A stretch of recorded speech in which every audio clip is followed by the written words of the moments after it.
All right, everybody. As we're all pretty much here, we're just about the time. We're going to go ahead and get rolling with the press conference today.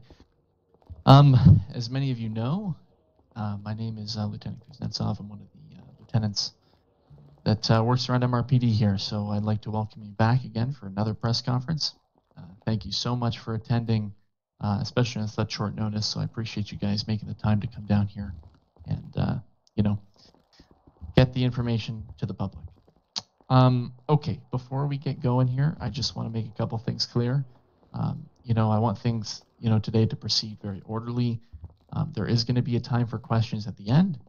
I'll be more than happy to answer any and all questions, but we need to make sure that we're not speaking over each other, speaking over your fellow colleagues there, and that the questions, they can be difficult, but they need to be respectful. It is a somber, reason why we brought everybody here today to start us off. So I'm going to hand the mic off here to Interim Sheriff Price, who's going to go ahead and start the conference off today. Floor is yours, Sheriff Price. Soulless. It's all right, though. Oh, Soulless, yeah. Can't talk. All right. Hello, everybody. I guess we'll go ahead and just jump right into this. Part of the reason that you guys are here today is for Karl Slice. We're going to be announcing the passing of one of the Blaine County's finest deputies that we had. Karl Slice lost his life in the line of duty May 25th, 2021. Deputy Slice served this community bravely and valiantly until the end, and he will be remembered as an honest and reliable colleague and somebody that I very much enjoyed working with. Deputy Slice responded to shots fired between law enforcement and member of the Ballas, a group located down in the south side. Upon arrival, he fought bravely until one of his fellow members in law enforcement was struck by bullets. Slice attempted to rescue the officer and was fatally struck multiple times by gunshots. In order to quell the violence, Lieutenant Brandon Davis negotiated with the criminal organization known as the Ballas and coordinated a date and time to have those responsible for Deputy Slice's murder brought to justice. Later on, 4 individuals by the name of Mato Alvarez, Alec Harris, Chris Finley, and Josh O'Neill turned themselves in and pled guilty to the charges surrounding the murder of Deputy Karl Slice. Lieutenant Brandon Davis then coordinated the sentence with the judiciary and exceeded the maximum sentence allowed under the criminal code with permission from Judge Josh Zimmerman. All of these men pled guilty and were transported to Bolingbrook Penitentiary to serve their time without incident.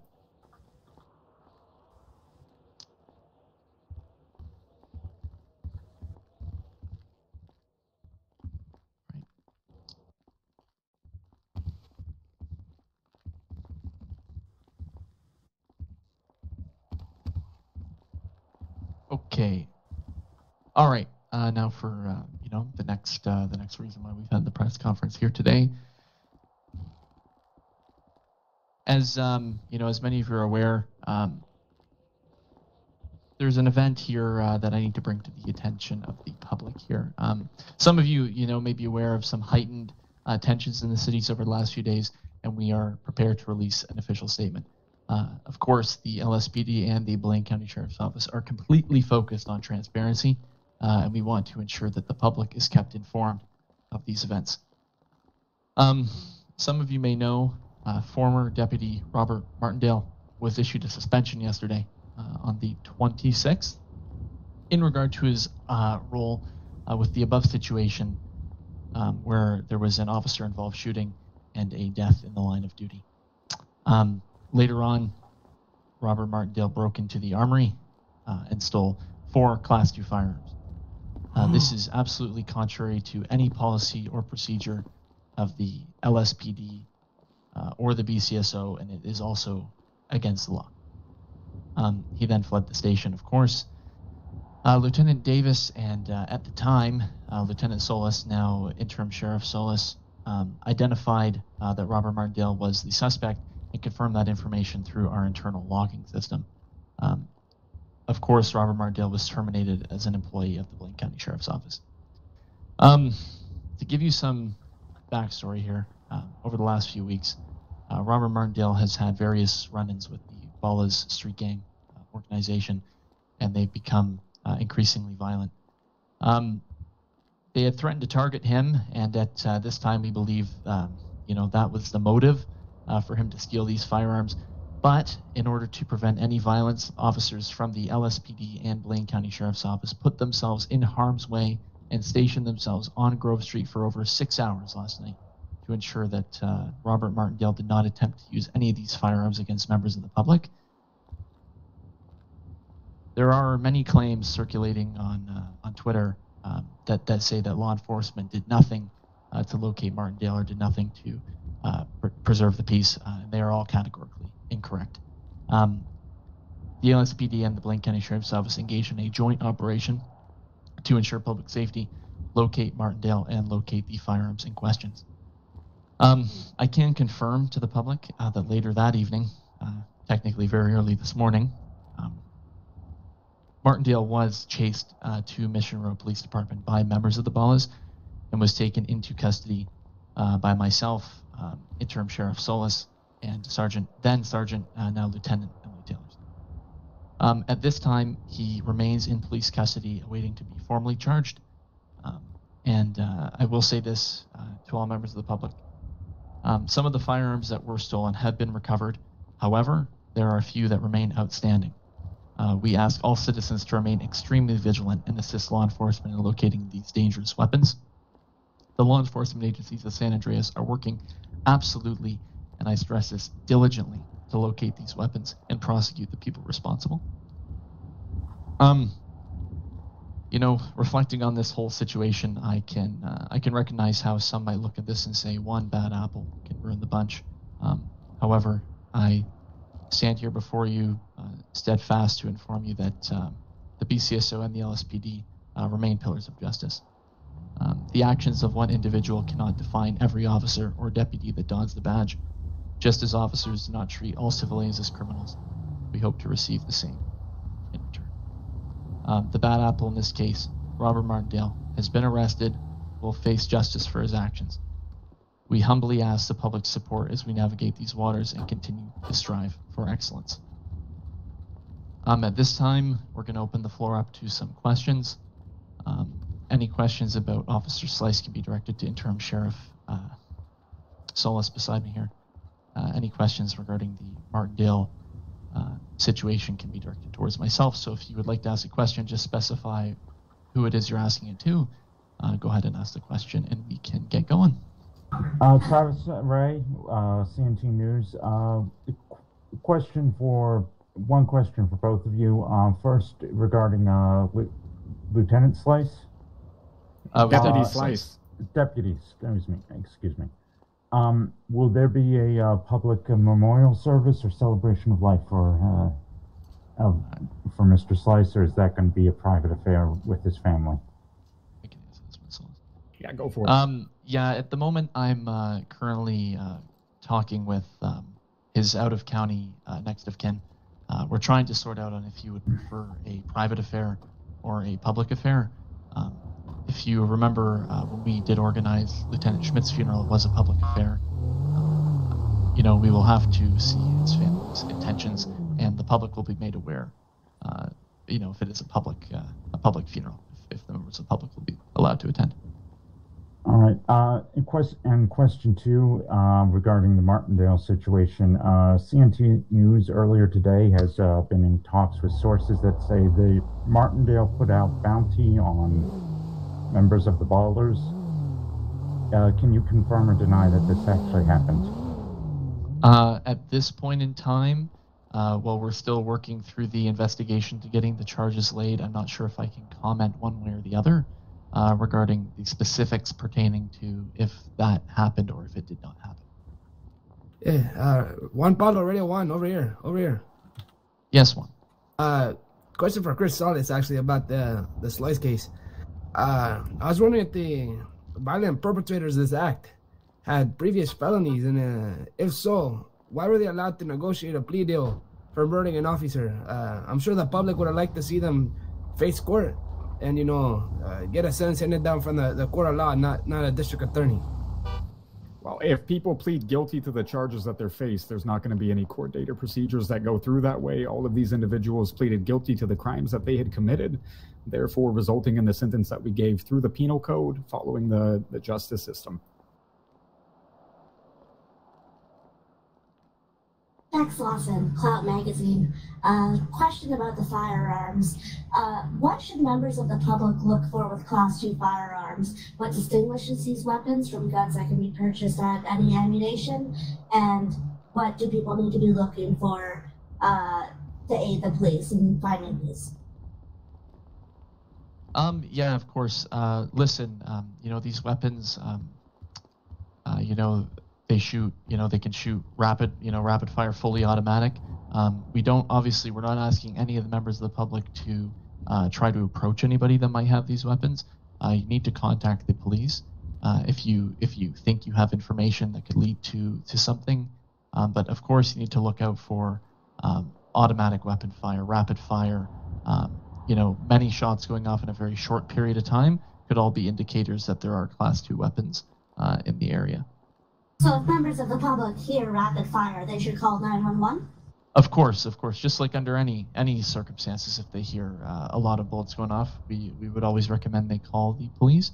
And more so in this time, if members of the public do recognize that there might be automatic fire going on, it's always well to include as much information as possible in the 911 phone call. Two questions then. Hold on one second. Also, to touch base on that, anytime that a citizen of the state hears any type of fire, whether it be small caliber, large caliber, if it's within city limits, if it doesn't seem like it's somebody hunting, both Blaine County and LSPD recommend getting to safety and then calling 911. Your safety comes first. Of course. Two questions over here involving Officer Martindale. Now, been pretty public on Twitter that this guy and his wife was being tormented by the Ebolas. What kind of support services were you offering to Martindale before he felt the need to take matters into his own hands? Do you feel like you let him down in that situation? And two, what procedures have been put in place to make sure officers in the future are not able to acquire Class 2 firearms, unprotected, especially if they've already been suspended? I think if you're suspended, in my opinion, you should, be locked out of the vault or wherever you keep that stuff. But it seems like he was still able to get in there. So how are you going to prevent that in the future?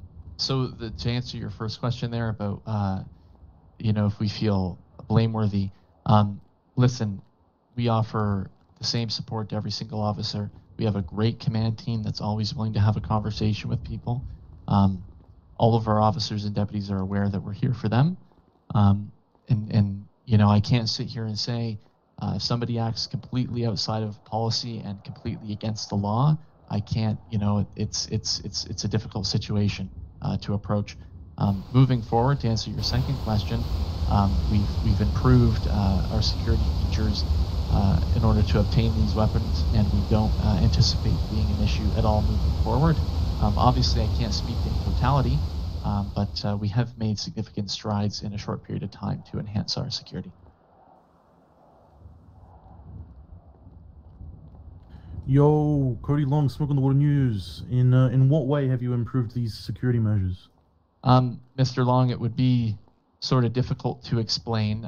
We have, of course, what I can tell you is that we have improved the security measures. I'm not really at liberty to discuss how we've improved the security measures because that could put those same security measures at risk of being tampered with. Yeah, fair enough.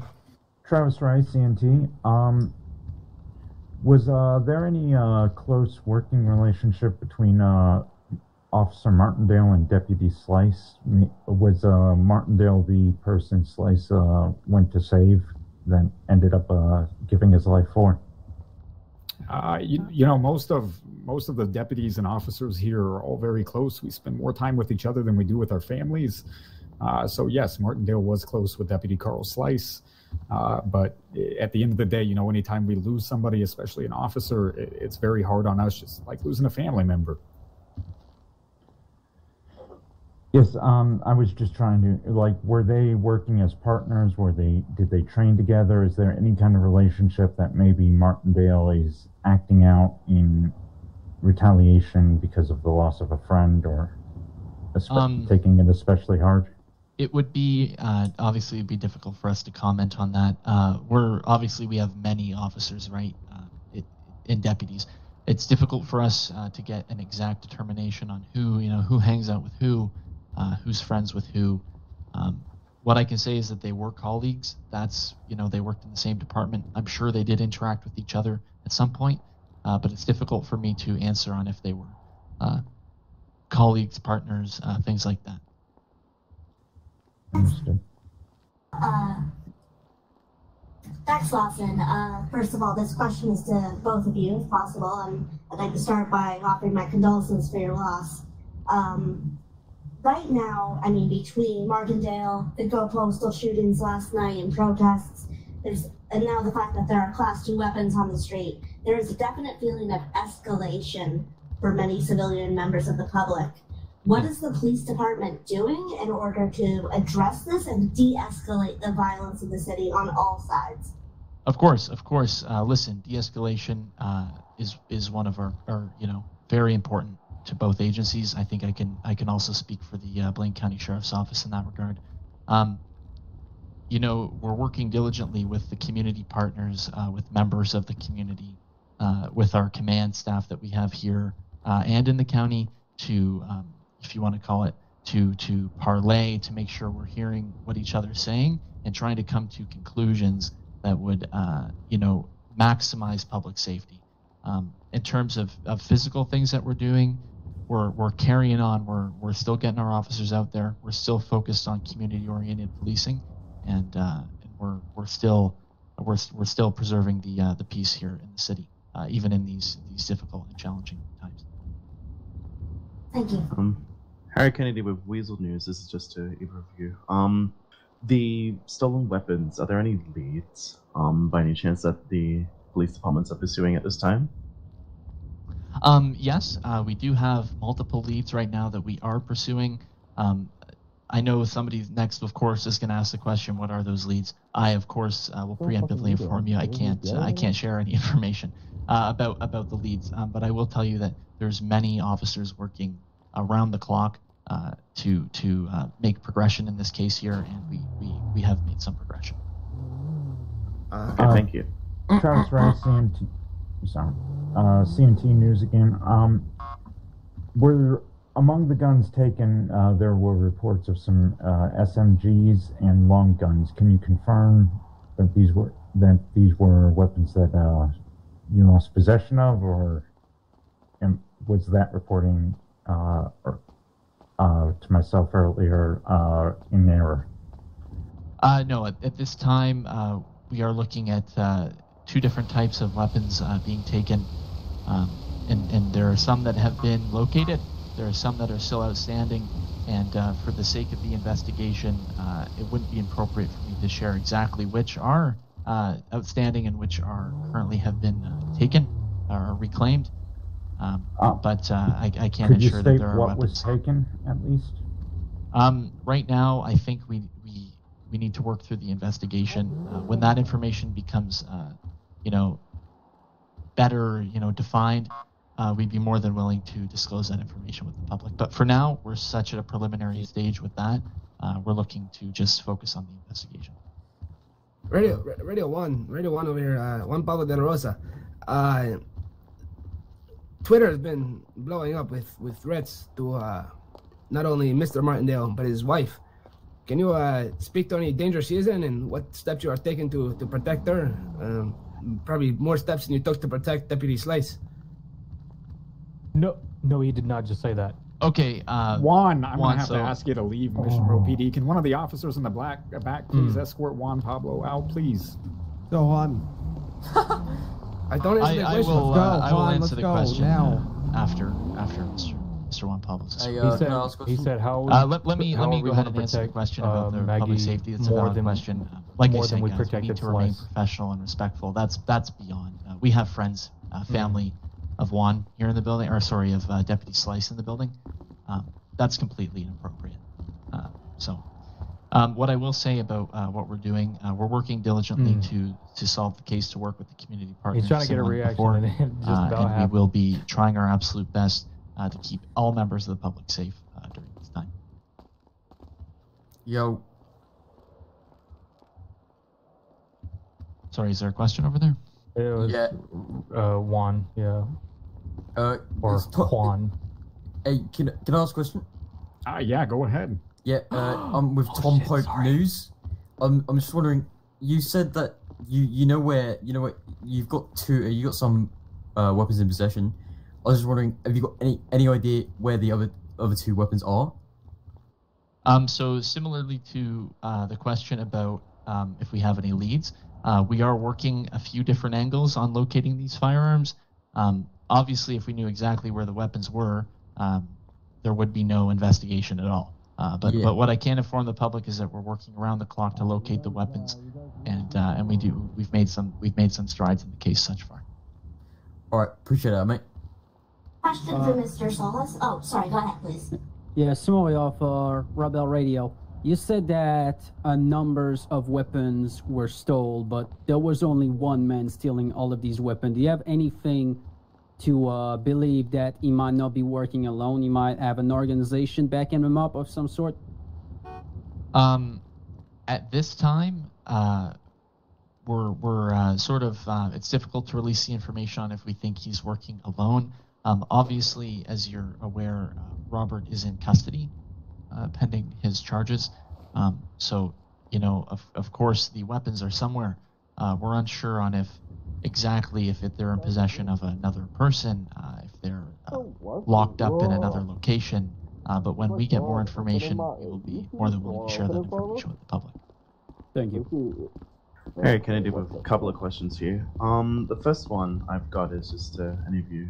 So there's, the whole crime spree issue with, people robbing jewelry stores, convenience stores, and this is a constant in life at the moment. What is police doing along with what's happened today or what's been announced today in order to keep people safe? Because as people have said already, people aren't feeling the most safe at the moment. Yeah, I'll agree with that one. Yeah, no, I understand. Listen, the officers and the deputies that are part of the LSPD and the BCSO, they wake up every morning, they don the uniform, and they get in here, and they do everything that they can from the moment that they wake up to the moment they go to bed, to maximize public safety. There's going to be situations that people have crimes committed against them. It's something that we really are working to attack, especially organized crime, things like that.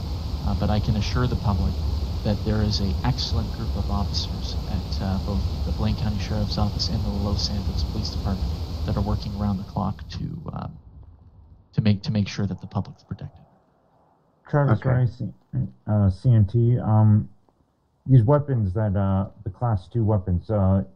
What is the reason that MRPD has them on hand when they're not available to the general public?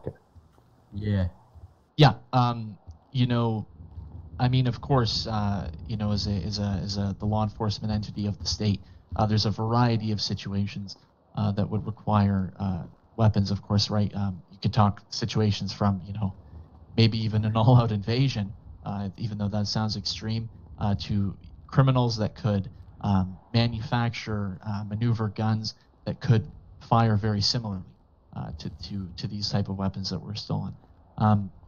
So while they're very rarely ever, if ever, used, there are something in our arsenal to make sure that those criminals that are extremely violent, extremely dangerous, that have a great risk to public safety, pose a great risk to public safety, can be dealt with accordingly if it is absolutely necessary. Max Lawson, Clout Magazine. Question. In the last controversies, I think we've seen Twitter definitely play a magnifying effect. This also ties into the question of robberies, hostage situations discussed earlier.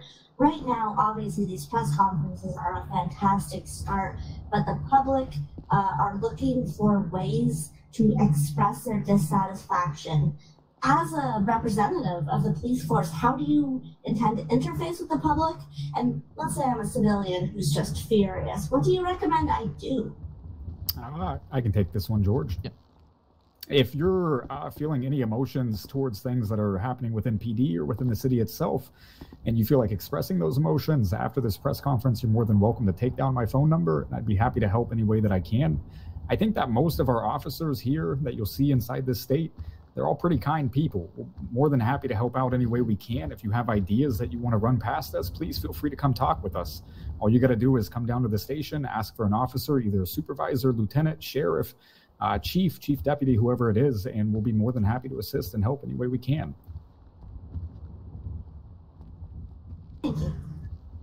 Harry Kennedy with another question.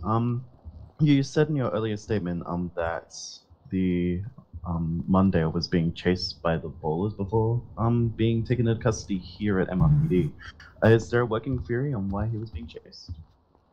Currently, we're unsure of the circumstances leading up to that, and for how he arrived here at MRPD. I can't comment on that.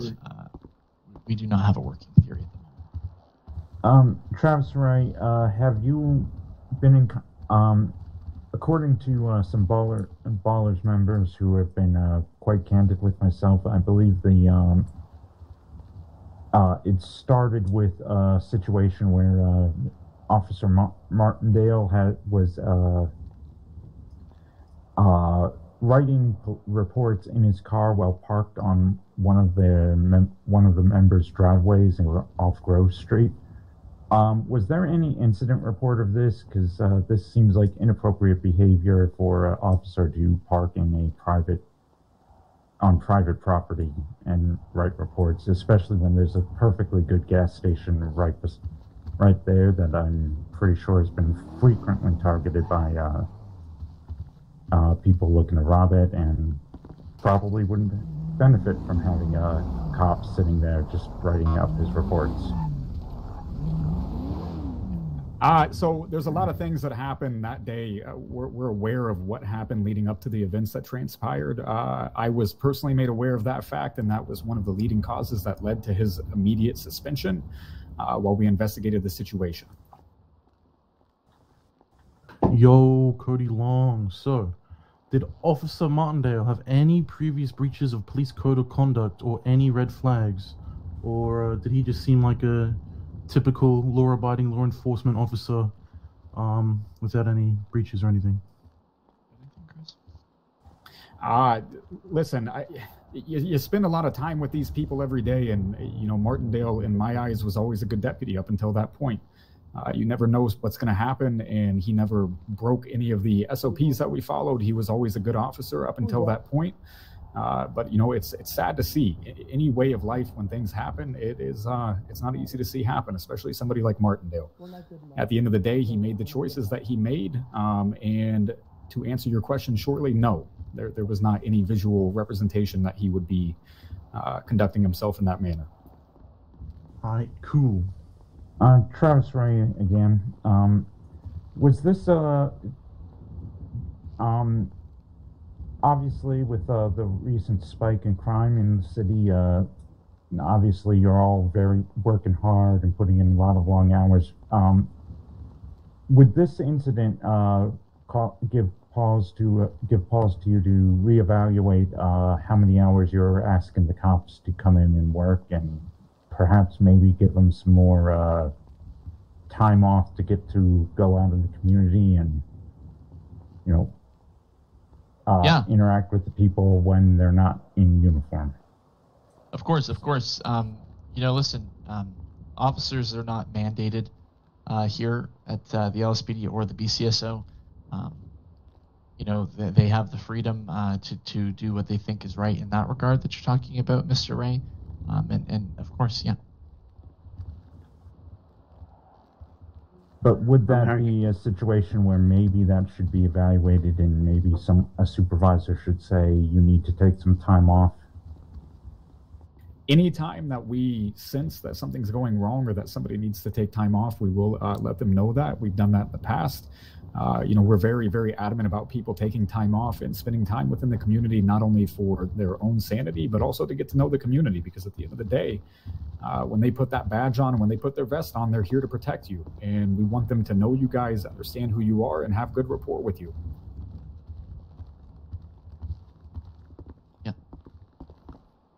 All right. Any other questions? Yeah, I've got one. Harry Kennedy here again. Has the former employee, while in custody, requested any services from psychiatric or medical or any other thing? Has he had any visitors aside from close family? To the best of my understanding, and I think Sheriff Solis can confirm, he has just been sleeping. This, like I did point out, this did end very early this morning, and it's been a very tiring day for him. Okay, yeah, that's all I got. One final question: Is Officer Martindale sought legal representation through a defense attorney? And if so, which attorney would be best who would the attorney be to contact? We're not going to comment on that at this time, as it's part of the ongoing investigation. Any other questions? All right, guys. Thank you so much for coming out today, and asking all these great questions, being a part of it. And yeah, I'm sure I will see you guys up here next time. Have a good and a safe evening. Thank you. Thank you. Thank you, officers.